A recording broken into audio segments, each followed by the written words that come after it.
les actions, tu es un Dieu fidèle. Il t'a pris encore de réunir le peuple ce matin pour leur faire du bien. Permets que ces moments soient vraiment des moments de qualité et que tu accomplisses au-delà de ce que nous attendons de toi. Manifeste encore ta main, témoigne encore ton amour et honore ton nom parce que tu es un Dieu fidèle. Au nom de Jésus. Alors nous sommes en train de parler d'un sujet qui est très capital. Nous sommes en train de parler de la rédemption. Donc nous avions fait un petit voyage. Didier, donne-moi un peu de son parce que j'ai beaucoup crié. Nous avions fait déjà un bon petit voyage de 20 jours où nous sommes en train d'explorer les richesses de la rédemption. Dis à ton voisin les richesses de la rédemption. Bon, si ton voisin n'est pas côtoie, change de voisin, dis-lui les richesses de la rédemption. Si celui que tu as parlé aussi n'est pas côtoie, parle à celui qui est derrière, les richesses de la rédemption. Amen. Donc nous avions dit que la rédemption était simplement le rachat. Et nous avions stipulé clairement que le christianisme n'est pas une église des efforts.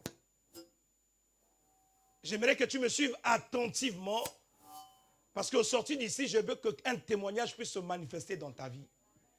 Le christianisme n'est pas une église des efforts, n'est pas une religion des efforts, mais c'est une église ou une religion où quelqu'un a déjà fait quelque chose. Ceux qui vont adhérer ou ceux qui vont accepter vont vivre selon ce que cette personne avait déjà enduré. Est-ce que quelqu'un me suit? Je ne veux pas que tu restes à l'église jusqu'à ce que tu puisses avoir l'aigreur. Parce que aussi longtemps que tu n'es pas béni, que tu n'es pas rentré dans l'héritage que Dieu a prévu pour toi, tu vas être moche et vilain. Or, plus tu es dans la bénédiction, plus tu es dans la joie, la clarté arrive en toi, le visage s'épanouit. Et nous voyons beaucoup de gens crispés à l'église, c'est parce qu'ils ne comprennent pas le message de l'évangile. Et je veux que toute personne qui prie avec moi sache que le christianisme n'est pas le fruit de nos efforts.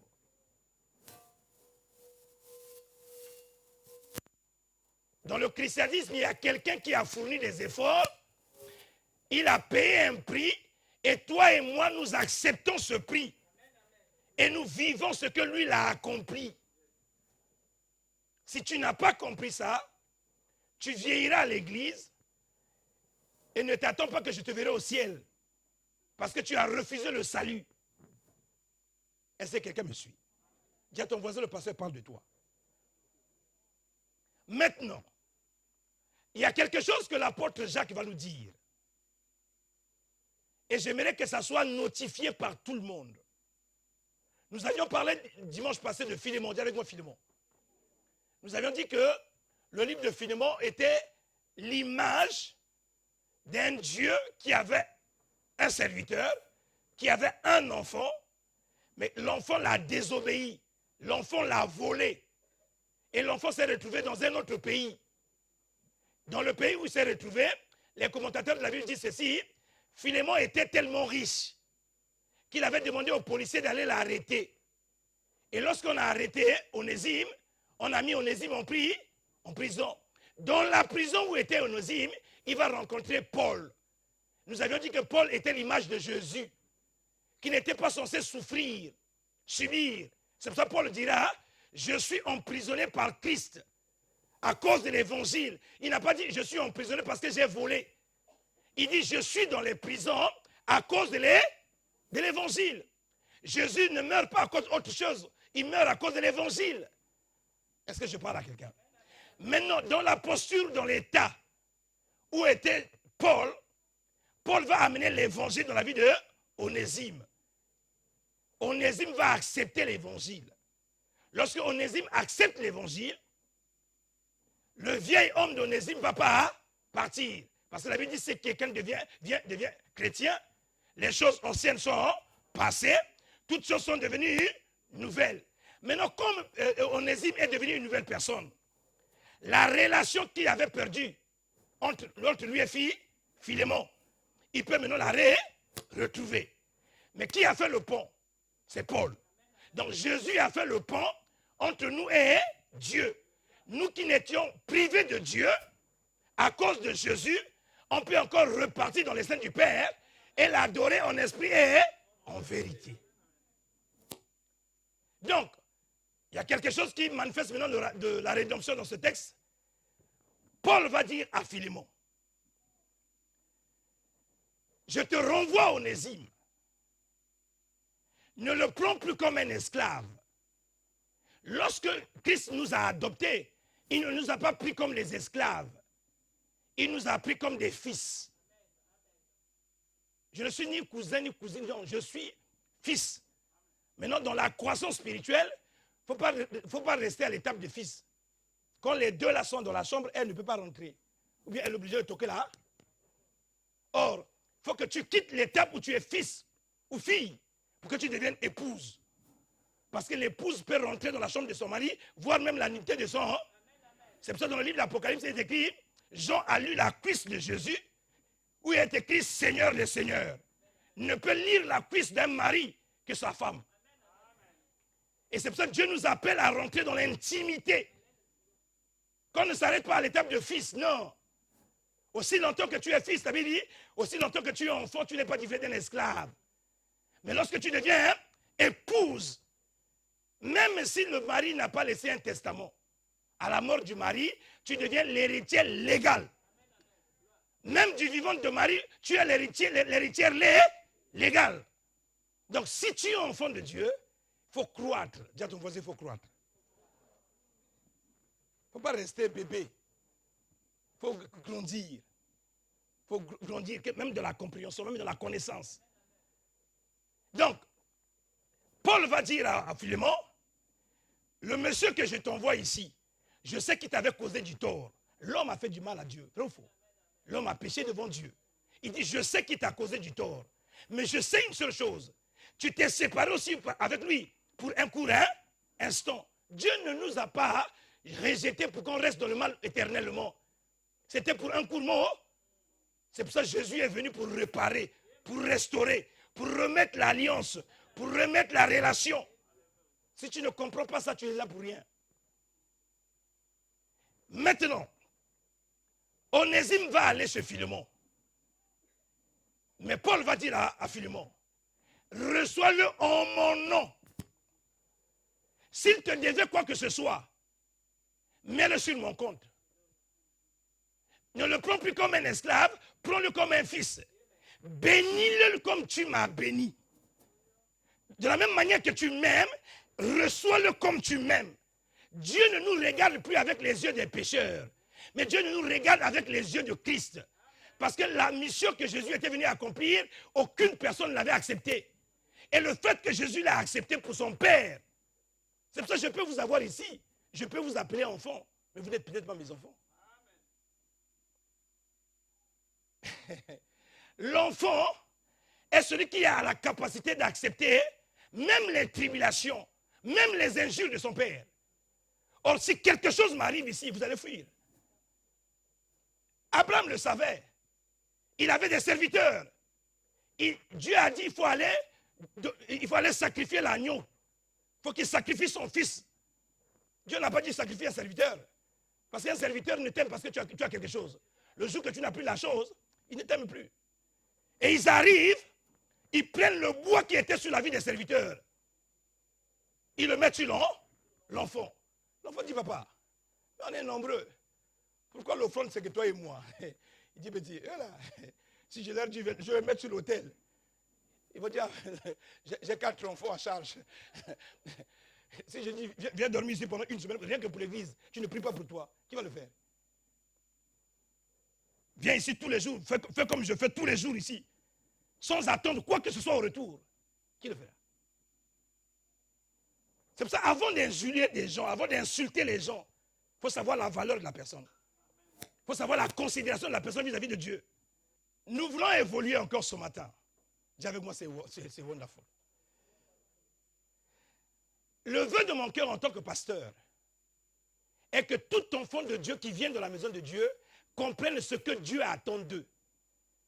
Parce que si quelqu'un ne comprend pas, il est comme dans un fleuve, les autres se baignent, ils sortent de là avec joie. Lui, il s'est baigné. Mais comme il ne connaît pas la valeur de l'endroit où il est, ça ne lui sert à... Dis avec moi ce matin, Seigneur.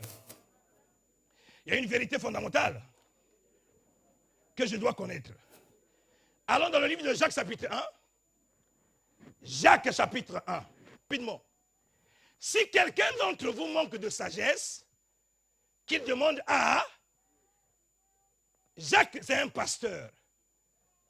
Il dit, si quelqu'un parmi vous manque de la sagesse, qu'il la demande à Dieu. La sagesse est le premier ingrédient de tout enfant de Dieu. Parce que si quelqu'un n'a pas la sagesse, il ne peut pas craindre Dieu. Et c'est pour ça qu'on dit, la crainte de Dieu est le commencement de la sagesse. Si tu es un enfant de Dieu, pour que je sache que tu as la crainte de Dieu et que tu es réellement enfant de Dieu, je dois lire la sagesse de Dieu qui est en haut. Si quelqu'un n'a pas la sagesse, il ne faut même pas le conseiller. Parce que même les conseils que tu donnes, il va penser que tu es en train de le critiquer. Même le bien-être que tu veux dans sa vie, il pensera que c'est une bombe à retardement. Il dit, si quelqu'un d'entre vous manque de sagesse, qu'il la demande à Dieu, qui donne à tous simplement sans reproche, et elle lui sera. Tout enfant de Dieu doit prier tous les jours pour avoir la sagesse. Quelqu'un qui n'a pas la sagesse ne peut pas craindre Dieu. Si tu vois quelqu'un faire ce qu'il a envie de faire, même dans la maison de l'Éternel, même partout, il n'a pas la sagesse. Parce qu'on reconnaît un enfant de Dieu par la sagesse de Dieu qui est en lui. Continue. Mais, qui la demande avec foi. Première chose que tu dois avoir dans la maison de Dieu, c'est quoi? La sagesse, qui est le début de la connaissance, qui donne la crainte de Dieu. Deuxième chose, toutefois que tu demandes quelque chose à Dieu, tu dois la demander avec foi. Maintenant, atterrissons d'abord. Très souvent, la foi n'est pas beaucoup comprise à l'église. Quelqu'un dira ceci, Seigneur, donne-moi les écouteurs de Stéphane. Ça, c'est la convoitise. Ça, ce n'est plus la foi. La foi, c'est quelque chose que tu ne vois pas. Je donne un exemple de foi. Dieu avait la foi. Le monde n'a jamais existé. Le monde n'existait pas. Il a eu la foi pour que le monde existe. On dit la foi est l'assurance des choses qu'on espère. Une démonstration de ce qu'on ne... Toutefois que tu vois quelque chose, tu n'as pas la foi pour ça. Parce que la chose existe déjà. On a foi sur les choses qui n'existent pas. Et dans la vie chrétienne, si nous voulons marcher avec le Seigneur, nous devons croire qu'il est capable de nous donner même ce que les hommes n'arrivent pas à nous donner. Ton amen est bizarre. Oh, donne-moi un amen de champion ce matin. Quelqu'un qui a la foi peut appeler à l'existence les choses qui n'avaient jamais existé comme s'ils existaient. Un homme de foi n'échoue pas. Si Dieu te demande d'avoir la foi, parce que lui-même il a créé le monde par la foi. Hébreu nous dit, c'est par la foi que nous croyons que le monde a été créé par Dieu. Et si le monde existe, c'est parce que Dieu a eu la foi sur quelque chose qu'il a dit. Il dit, je vais créer les océans, il a créé. Je vais créer les mers, il a créé. Un homme de foi peut appeler sa femme prier dans cette église. Un pasteur a posé la question à une jeune fille, pourquoi tu ne veux pas te marier? Il dit, l'homme de mon goût n'est pas dans cette église. Et l'homme de mon goût doit être un pasteur, un docteur. Il dit, lève la main. Il dit, à partir d'aujourd'hui, que mon homme vienne et que ce médecin-là vienne. Le pasteur a dit, tu as mal fait la prière. Parce qu'il faut dire, lorsqu'il viendra, il ne verra que moi. Parce que le médecin peut venir, voir une autre personne, ta prophétie ne se manifeste pas. Il dit, lorsque le médecin viendra, comme il viendra ici, il ne verra que 3 mois après, le médecin est venu, le médecin a vu la dame et la dame s'est mariée.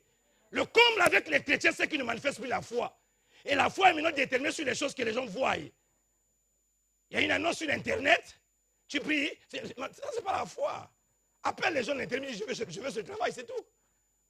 La foi, c'est lorsqu'il n'y a rien. La foi, c'est lorsque les hommes disent que c'est terminé. Cette personne va mourir. Et tu dis non, il y a encore un rédempteur. Il peut se lever, hein, le dernier. Là où les hommes ont déjà dit c'est terminé, lui il a encore la capacité d'appeler à l'existence hein, les choses qui n'avaient jamais existé, comme si ces choses... Hein? Oh, il en serait ainsi dans ta vie dans les jours à venir. Tu serais un homme ou une femme de foi qui appellera les choses qui sont impossibles à devenir pour... Qui peut le faire? Qui pourra le faire? Qui peut le faire? Que ce soit ta pension, reçois-le au nom de Jésus. Maintenant, Jacques va t'apprendre quelque chose. Il dit, toutefois que tu demandes quelque chose à Dieu, il faut toujours avoir la foi. Lorsque tu n'as pas la foi, tu insultes Dieu. Tu déshonores Dieu. Hébreu nous dit, lorsque nous nous approchons de lui, nous devons être rassurés qu'il existe et qu'il est le rémunérateur de ceux qui le... Je dois aller vers Dieu avec une assurance, une certitude. Qui veut manifester, qui veut être comme ça? C'est malheureux. La Bible est remplie des hommes et des femmes qui n'ont pas la foi. Jésus dormait dans une maison. Lorsqu'il venait là-bas, la maison était chaude. Les gens étaient contents. Oh, frère Jésus est venu. Frère Jésus, tu veux manger quoi, frère Jésus? Il dit, je vais manger de ma cosso. Frère Jésus, tu veux manger, je vais manger de mfumbois. Et un jour, le frère Jésus n'était pas venu. Le frère Lazare est tombé malade. Et lorsque le frère Lazare tombe malade, on envoie un courrier à Jésus. Seigneur Jésus, ton ami, celui que tu aimes bien, est sérieusement malade. Fais attention parce que si tu ne viens pas vite, cette maladie va l'amener à la mort. Jésus a envoyé aussi un courrier. Mes logeurs et mes logeuses, j'ai appris que mon ami Lazare est malade. Mais cette maladie ne sera pas pour la mort éternelle, mais ça sera pour la gloire de Dieu. Et il a continué sa mission. Pendant que Jésus est en train de continuer sa mission, Lazare va mourir. Là, ils n'ont pu envoyer un message. Parce qu'ils ont attendu qu'il vienne. Il n'est pas venu. Ce n'est pas ta vie. La Bible, je peux l'expliquer de plusieurs manières. Toutefois qu'un enfant de Dieu a demandé quelque chose à Dieu et que Dieu ne lui donne pas selon le chronos qui est en lui, qu'est-ce qu'il fait? Est-ce qu'il regarde encore à Christ? Il cherche par ses efforts personnels. Il cherche la solution par lui-même. C'est pas ce que tu fais. Tu as prié, prié, prié. Jésus n'est pas venu dans le chronos que tu avais voulu. Comme tu n'es pas venu. J'ai prié, le mari ne vient pas, à défaut du chien. Je prends le chat. Papa, j'ai gêné. Hey! Un homme de conviction ne change pas d'avis. Un homme de certitude ne change pas d'avis. Même si tout ce que tu vois est le contraire de ta vie, tu restes ferme sur tes décisions. Tu restes ferme sur ce que tu attends. Au lieu que les logeuses attendent Jésus, ils ont dit, ils sont toujours comme ça ces gens-là. On les loge toujours, hein. Et là, il n'est pas venu. Alors, ce moment l'enterré. Oh, j'aime le gentleman. Le gentleman arrive après 4 jours. Lorsque le gentleman arrive, les gens de Songui ont dit, celui que vous avez appelé là, celui qui n'était pas venu, il est en train de venir là-bas. Hein? Marthe est parti en premier. Si tu avais été là, mais je vous ai renvoyé un courrier. Le comble, c'est que même si Jésus t'a donné une prophétie, tu ne crois plus à la prophétie que Jésus t'a donnée. Combien de personnes prient? Jésus leur a dit, je vais vous élever. Je vais faire les grandes choses avec vous. Mais la patience les tue. Le kairos du Seigneur est trop large pour eux. Jésus leur a dit, la maladie ne l'amènera pas à la mort éternelle, mais c'est pour la gloire de eux. Cette prophétie qu'ils ont reçue là, ils ont refusé. Ils ont enterré le frère. Jésus est venu. Ils ont dit, si tu avais été ici, il ne serait pas mort. Les deux sœurs ont dit la même chose. Vrai ou faux? Les deux sœurs ont dit la même chose. Lorsque la deuxième personne a dit, si tu avais... Ah bon? Donc le message de l'évangile que je vous ai envoyé, que votre frère ne va pas mourir, ou bien même s'il meurt, ça sera pour la gloire de Dieu. Le message que je vous ai envoyé n'a pas trouvé la place dans les cœurs. Où l'aviez-vous mis? Ils ont dit, déjà qu'on a refusé ton message, ils sont déjà. Je vous ai dit, le message, ils ont refusé.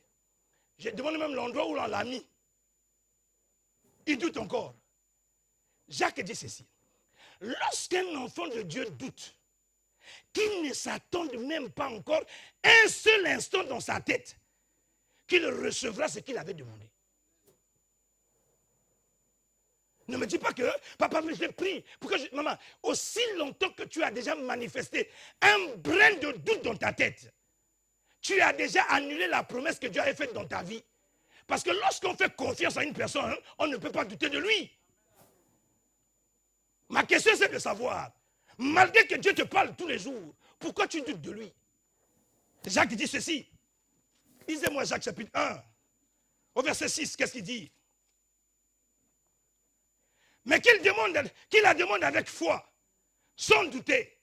Car celui qui doute est semblable au flot de la mer agité par le vent et poussé de côté et d'autre. 7. Qu'un tel homme ne s'imagine pas qu'il recevra quelque chose du Seigneur. Lorsque le doute commence à s'installer dans ta vie, à trouver une place dans ta vie, tu as annulé la promesse que Dieu a faite à ton égard. Tu me dirais, mais pourquoi Jésus a ressuscité Lazare? Pas à cause de Marie et Marthe, à cause de la foule. Il dit, je suis obligé de faire ce miracle pour que la foule sache que je suis ton fils. Et là, il fait quoi? Il rend grâce au Seigneur parce que Dieu l'exauce toujours. Pourquoi Dieu l'exauce toujours? Parce qu'il sait qu'il ne peut pas prier Dieu et que Dieu l'a envoyé sur la terre pour échouer. Quand quelqu'un reconnaît qu'il a Dieu en lui, le monde des ténèbres ne peut plus chanter victoire dans sa vie. Quel est le Dieu que nous prions, bien-aimés? Ne vendons pas Dieu comme si on vendait du pain. Dieu est dans sa parole. Le comble, c'est que tout le monde qui prie doute de ce que Dieu est capable de faire. Même ceux qui prient tous les jours. Il y a même ceux pour lesquels tu poses la question. Pour cette requête que tu es en train de prier, tu es sûr que Dieu va exaucer? Parce que même moi, mais je ne sais pas. Il n'y a rien de plus insultant que d'aller consulter quelqu'un. C'est comme si mon fils, Laurent, me dit, papa, il y a un monsieur qui veut me chercher les problèmes de la rue. Hein? On arrive là-bas, Laurent va dire, mais non, monsieur, mon papa est toujours faible. Passe pour toi, hein? Ne touche pas à mon papa. Quand tu appelles quelqu'un, c'est que tu sais qu'il a la capacité de taper la paix. Mais très souvent à l'église, les gens qui demandent à Dieu des choses doutent même de ce que Dieu est capable de. Mais pourquoi vous le dérangez? Et c'est pour ça que Jacques insiste ici. Si tu es enfant de Dieu, il n'y a pas de bénédiction sans la croix de Calvaire. Ton amen est bizarre. Oh, donne-moi un amen de champion. Donne-moi un amen de vainqueur. Donne-moi un amen de victorieux. Et ce matin, si tu crois à l'évangile, quelque chose va se passer dans ta vie. Ton amen est bizarre. Donne-moi un amen de vivant. Oh, dis avec moi, amen, amen, amen, amen, amen. Oh, tape trois fois la terre. C'est un moyen de réveiller ceux qui dormaient. Amen. Donnez-moi Apocalypse chapitre 5. Apocalypse chapitre 5. Et suivez-moi attentivement. Nous sommes en train de parler de les richesses de la rédemption. Les richesses de la rédemption. Et nous avions dit que la rédemption était un rachat. La Bible dira ceci, l'apôtre Jean va se retrouver dans une île qui s'appelait l'île de Patmos. Dis avec moi l'île de Patmos. Oh, donne-moi envie de prêcher ce matin, l'île de Patmos.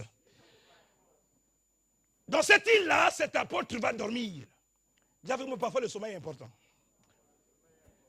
Tu ne crois pas que le sommeil est important, hein? Il y a un homme qui était inutile dans sa vie. Inutile dans sa vie. Il s'appelle Jacob. le fait de bien dormir, le fait qu'il a bien dormi, le sommeil a changé sa vie.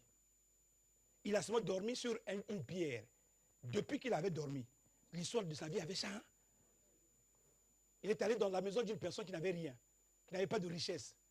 Mais le fait qu'il avait rencontré quelqu'un, là où il avait dormi, ça a changé son histoire. À cause de lui, cette personne est devenue riche. Il a même appelé à l'existence des choses qui n'avaient jamais existé. Ce monsieur-là n'avait pas des chevaux tachetés. À cause de lui, vous savez, il y a des hommes pour lesquels, lorsque tu as fait une rencontre dans une vision, la vision peut changer ton histoire. Bien, mais il y a rêve et rêve. Donc comme avec toi, c'est que tu fais que les cauchemars. Il y a des gens, ils sont sortis du rêve, dès qu'ils sont sortis du rêve, il dit le rêve que j'ai fait là. Puis je vis dans la main droite de celui qui était assis sur le trône un livre écrit en dedans et en dehors. Si c'est ta Bible, souligne en dedans. Si c'est ta Bible, souligne en dehors. Scellé de 7 sceaux. Vas-y. Et je vis un ange puissant crier d'une voix forte. Qui est digne d'ouvrir le livre et d'en rompre les sceaux? Suis-moi maintenant. Dans la culture romaine ou dans la culture Israël, des enfants d'Israël, Stéphane peut manquer de l'argent. Est-ce que quelqu'un me suit? Il ne faut pas que je sois pressé parce que c'est là le nœud de notre message. Stéphane peut manquer de l'argent. Stéphane peut me dire, pasteur, je n'ai pas de l'argent, mais je sais que toi tu en as. Je veux être ton esclave et tu me donnes de l'argent. Pour que Stéphane respecte le contrat, Stéphane et moi, nous allons aller chez les juges. Donc Yannick devient notre juge. Je viens avec Stéphane, chez Yannick. Je dis Stéphane n'a pas d'argent. Il veut être mon esclave. Et moi, je lui donne mon argent. Lui, il va faire un texte. Et il va sceller ce texte par le sceau. Si vous allez dans les administrations françaises, il y a des endroits où, quand on veut vous délivrer quelque chose, on met d'abord la bougie. Après, on met un cachet. Ce cachet-là, on ne l'enlève pas. Ce cachet-là est un dé. Lorsque vous voulez envoyer un corps en Afrique, ou bien dans n'importe quel pays, pour que la douane française n'ouvre plus le corps pour vérifier ce qu'il y a dedans, le policier qui vérifiera le cercueil mettra un sceau pour dire que j'ai checké. Il n'y a plus de bombe, il n'y a plus rien ici derrière. En mettant le sceau, la douane regardera, il dira que le contrôle a déjà été fait, il n'y a plus de contrôle dans ce corps. Maintenant, dans le cas de moi et Stéphane, quand elle devient esclave, il faudrait qu'elle lui mette le sceau. Maintenant, pour que Stéphane se dégage de l'esclavagisme qu'il endure dans ma vie, il faudrait qu'il puisse avoir de l'argent nécessaire pour me rembourser et qu'il faut bien aussi payer aussi le juge afin qu'il puisse s'acquitter et du juge et de moi. Mais le problème c'est que l'argent qu'il doit trouver doit être d'abord l'argent qu'il me devait, les intérêts. Donc c'est pour ça que lorsque quelqu'un était à gage ou bien devenait esclave, c'était difficile pour la personne de s'en sortir. Et ici, dans le texte que nous venons de lire, il n'y avait pas un seul sceau. Si Stéphane devait seulement de l'argent, il peut se battre pour payer de l'argent. Mais il y a 7 sceaux. Il y a 7.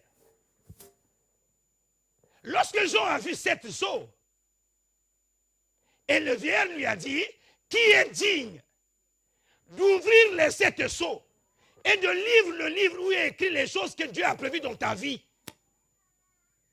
Jean est pasteur. Il est pasteur d'une église. Mais il voit que toute l'église est scellée. leur vie est scellée. Et il n'y a personne qui a la capacité d'ouvrir le livre et d'en rompre les sceaux. L'unique chose qu'il reste à faire, c'est quoi? C'est pleurer. La vie de Stéphane est bloquée. La vie de Léel est bloquée. La vie de Yannick est bloquée. La vie de Aurélie est bloquée. La vie de Nadine est bloquée. Moi, si je suis passé, je fais quoi?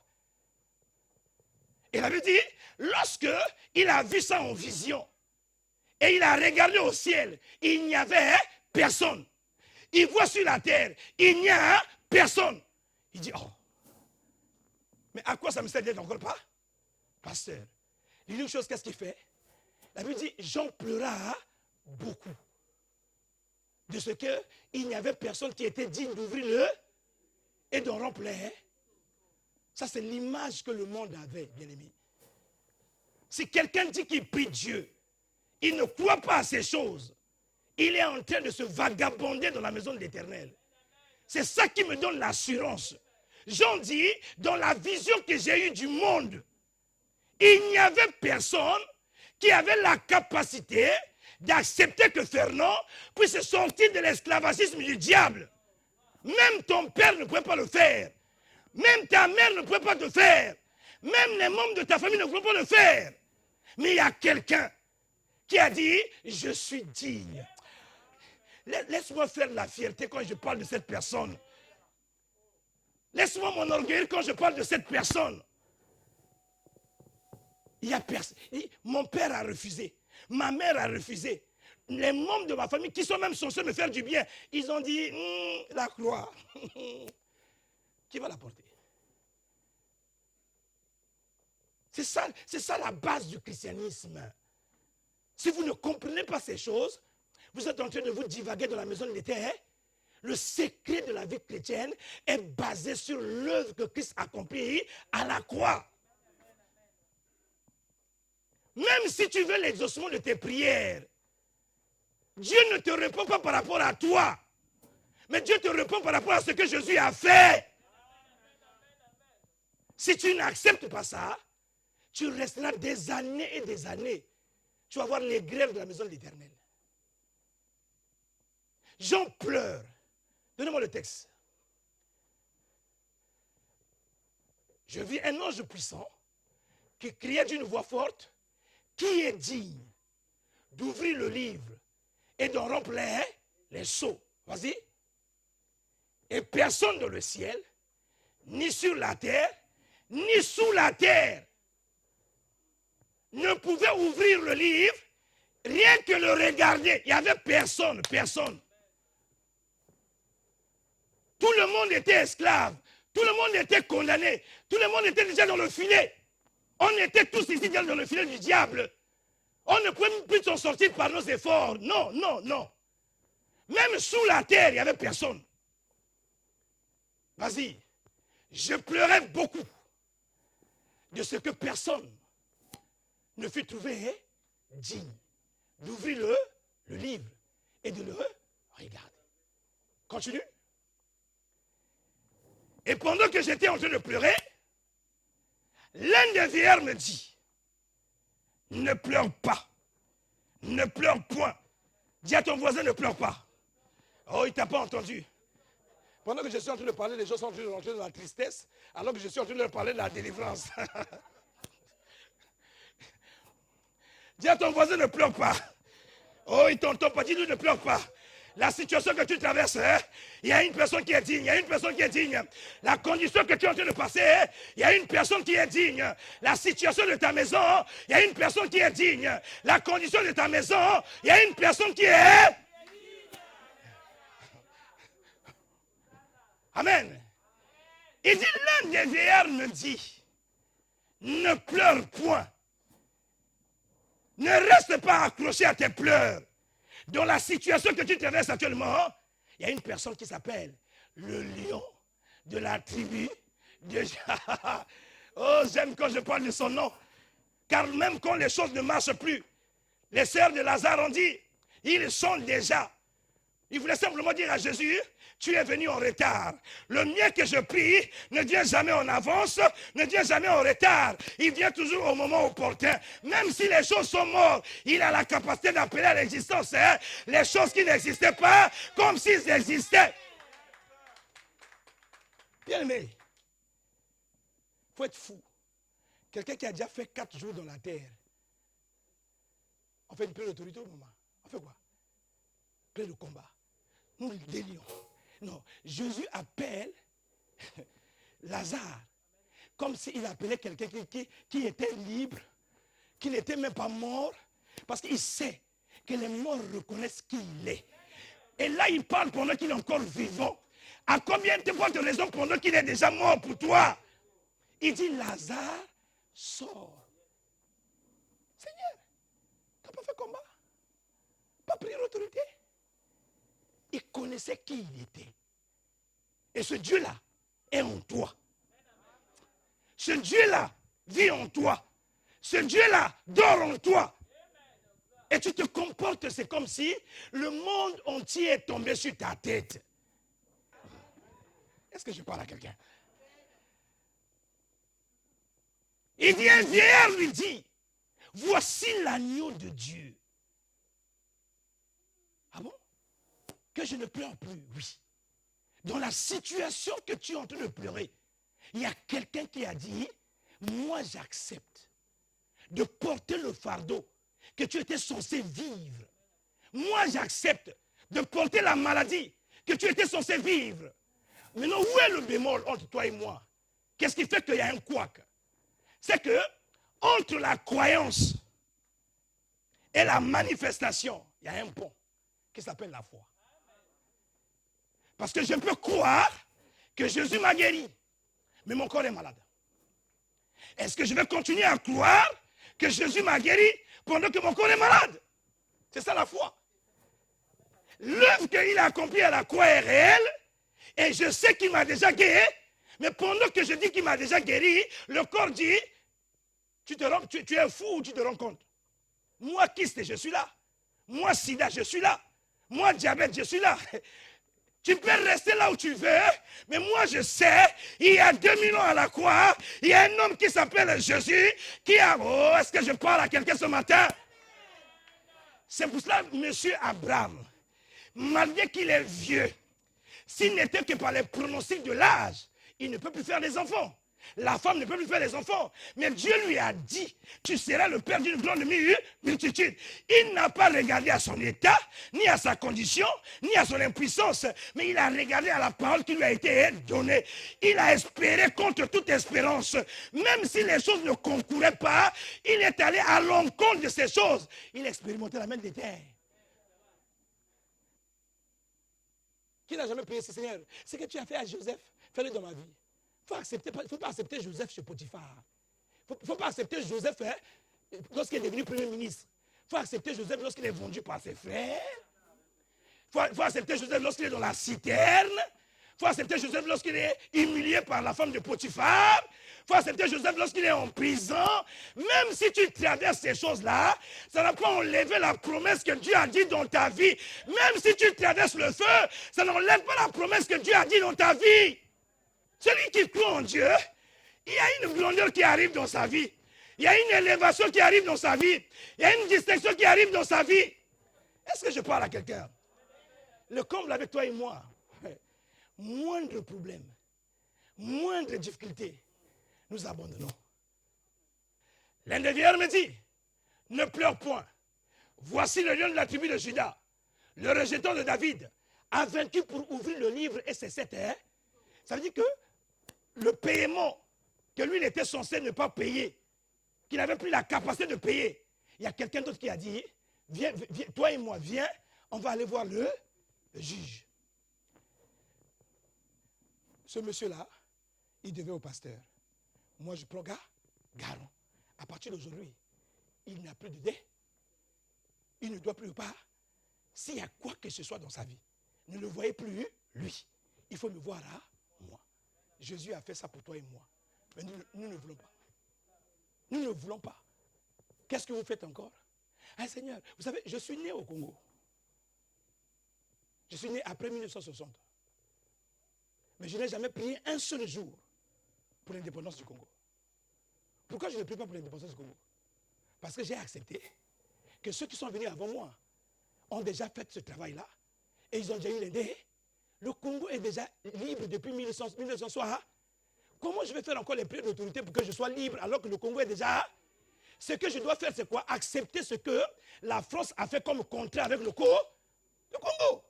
L'héritage qui est dû au Congo, c'est de ça que je dois maintenant prier. Seigneur, tu as fait une promesse que tous ceux qui habitent le Congo devaient être ceci, et je réclame ce qui est à... Mais je ne veux pas prier encore pour la délivrance. C'est pour ça que vous cherchez le marabout le plus fort pour vous délivrer. Et parfois même on te délivre, tu ne sais même pas que tu es délivré de quoi dans ton corps. Dis avec moi, il faut que ça change. Jésus a déjà payé un prix. Et je dois accepter ce que Jésus a payé. Maintenant, le pasteur fait quoi dans ta vie? Le pasteur peut maintenant réclamer ou faire des prières d'autorité pour chasser la nature qui est venue en toi. Parce que malgré... Je vis au milieu du trône, des 4 êtres vivants, au milieu des vieillards, un agneau qui était comme il dit dans la vision. Pendant que j'étais dans cette vision, j'ai vu un agneau qui était là où il y avait le trône. Mais cet agneau était comme un agneau qui était... Il avait 7 cornes et 7 yeux, qui sont les 7 esprits de Dieu envoyés sur la terre. Continue. Maintenant, c'est lui qui dorment. Après, il va m'envoyer l'heure. Il vint et il prit le livre dans la main droite de celui qui était assis sur le trône. Vas-y. Quand il eut pris le livre, les 4 êtres vivants, les commentateurs bibliques disent les 4 êtres vivants, c'était l'image des 4 évangiles. Et les 24 vieillards se prosternent devant l'agneau, tenant chacun une harpe, qui s'appelle quoi encore? Le shofar, qu'Israël a sifflé pendant qu'ils étaient entourés par Jéricho. Et lorsqu'ils ont sifflé le shofar, les murs étaient tendus. Ici, on élève le shofar, une harpe, et des coupes d'or remplies des parfums des saints. Je voulais dire à une personne ici, toutefois que tu pries, ta prière ne va pas ailleurs. Il y a un endroit qui s'appelle une coupe d'or, où il y a des prières qui est saint. Qui reconnaît qu'il est saint? Tu vois, être saint, ce n'est pas parce que tu as fait l'impudicité. Être saint, c'est parce que tu as accepté la justification que Jésus a fait pour toi. Et comme Jésus t'a justifié, tu es saint. Aussi longtemps que tu n'es pas saint, tes prières ne seront pas acceptées par Dieu. C'est pour ça, même si tu as fait le mal, accepte de pardonner et d'avancer. Accepte d'abandonner ce que tu fais et continue le vrai chemin. Il dit, la coupe était remplie des parfums des saints. Continue. Il chantait un cantique nouveau en disant, tu es digne de prendre le livre. Qui était digne? L'agneau qui avait été immolé. Tu es digne de prendre le livre et d'en rompre les sceaux. Car tu as été immolé et tu as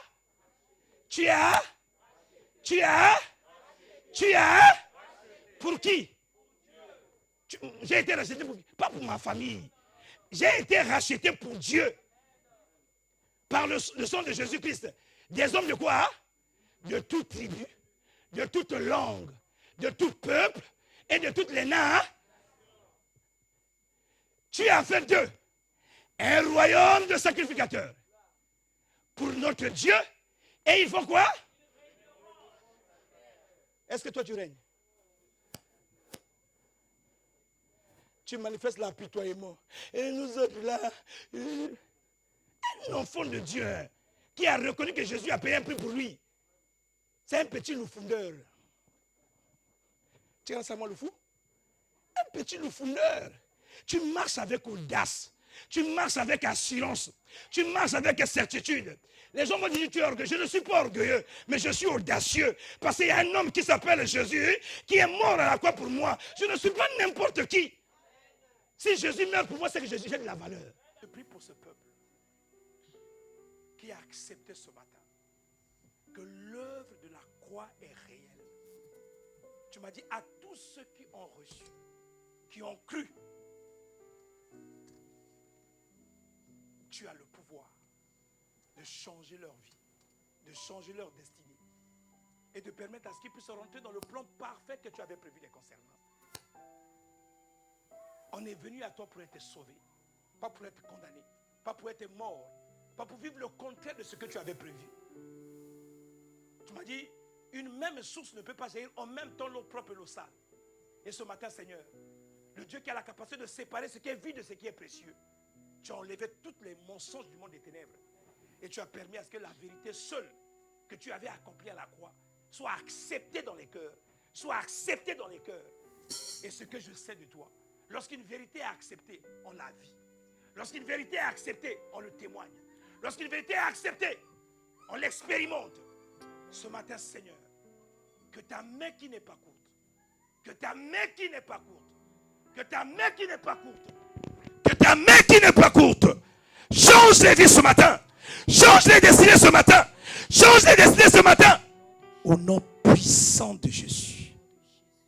Je te remercie pour cette parole qui a amené la vie, pour cette parole qui a amené la vie, pour cette parole qui a délivré un homme, une femme, pour cette parole qui a permis à chacun de nous de rentrer dans le plan parfait que Dieu avait prévu le concernant.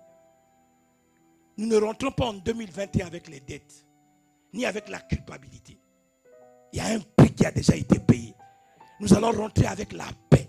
Nous allons rentrer avec la joie. Nous allons rentrer avec la louange. Nous allons rentrer avec l'honneur. Nous allons rentrer avec les cris de joie. Parce que tu es un Dieu fidèle. Bénis ce peuple. Bénis ce peuple.